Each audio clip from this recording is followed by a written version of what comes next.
तुमच्या गावामध्ये मागच्या 3 वर्षामध्ये जे खरेदी विक्रीचे व्यवहार झालेले आहेत त्यातले 50 व्यवहार बाजूला काढायचे, त्याची सरासरी काढायची आणि ते म्हणजे बाजारभाव।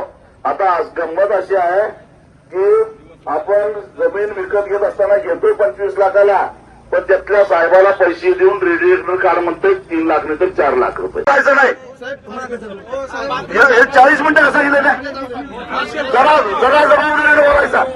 पुन्हा बरोबर आलं माहिती आहे तुम्हाला, जबाबदारीने बोलायचं। काय करून घेणार, बेमुदत करणार आहे, काय करणार आहे, काय करणार आहे?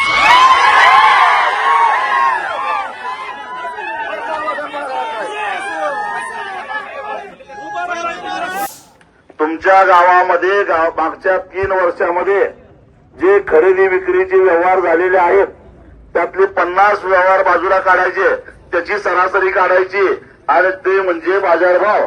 आता गंमत अशी आहे की आपण जमीन विकत घेत असताना घेतोय 25 लाखाला, पण त्यातल्या साहेबाला पैसे देऊन रेडिएटर कार्ड म्हणतोय 3 लाख नाही तर 4 लाख रुपये जायचं नाही। हे 40 मिनिटं कसं गेले नाही, जरा जबाबदारीने बोलायचा। पुन्हा बरोबर आलं माहिती आहे तुम्हाला, जबाबदारीने बोलायचं। काय करून घेणार, बेमुदत करणार आहे, काय करणार आहे, काय करणार आहे?